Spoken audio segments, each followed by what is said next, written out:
د ښکلي طبیعت ترڅنګ ډاډمن امنیتي فضا او د دنګو چنارونو منځ کې ملکوتي غږونه.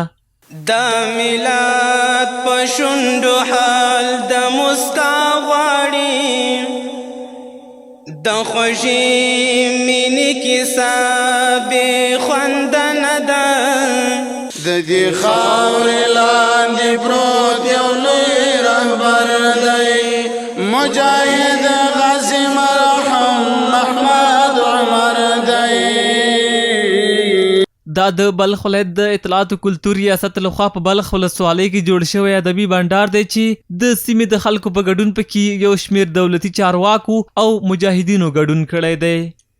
مونږ یو په بل باندې مین کړه، لرې کرکې کړه، خدایه د نفرت تخمونه ورک زمونږ له ځمکې کړه. له خړو خاورو دې وطنه مونږ سره زر جوړو، هېواد تازه دې انشاءالله په هنر جوړو.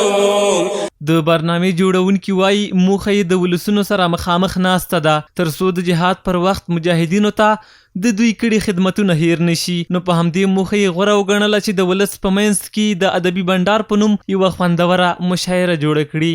قدرمنو حاضرینو، د نننۍ غونډې هدف دا و چې له تاسې ولسونو سره مخامخ کښېنو، در سره ووینو، ځکه د جهاد پر مهال باندې موږ په همدغه ستاسې کورونو، ستاسې په محلاتو، ستاسې په سیمو کې اوسېدلو، د همدغه ځای څخه تغذیه کېدلو او بالاخره تیر 20 کلن جهاد هم د همدغه کلو، بانډو، صحراو، ولسوالیو څخه الله تعالی جل جلاله پیروزي ورنصیب کړه.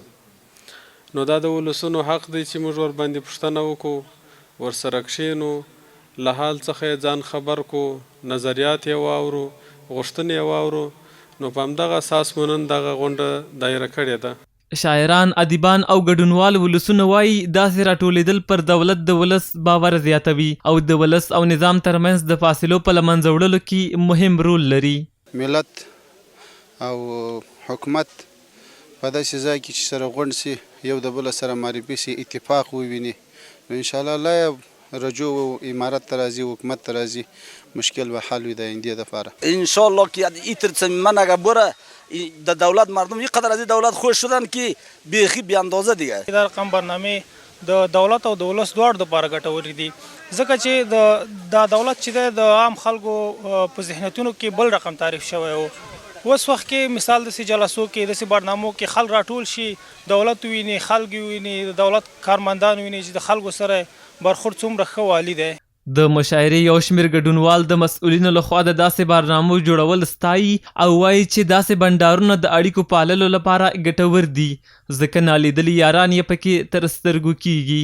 چا چې دا خدمتونه کړي وي، موږ تاسې راټول کړي یو، دوی هم مننه کوو چې موږ تاسې هغه ملګري چې کله کله په لیدلو ملاقاتونو کې ډېر وخت وځي او په داسې محافلو کې او بیا سره ملاقاتونه وسي، نو الله دې دوی ته اجر ورکړي، الله دې بیا توفیق ورکړي چې موږ تاسو ته داسې ښه محفلونه جوړ کړي. برنامه بسیار خوب برنامه بود که مردم اینجا جمع کرد، مردم به یکدیگر معرفی شد.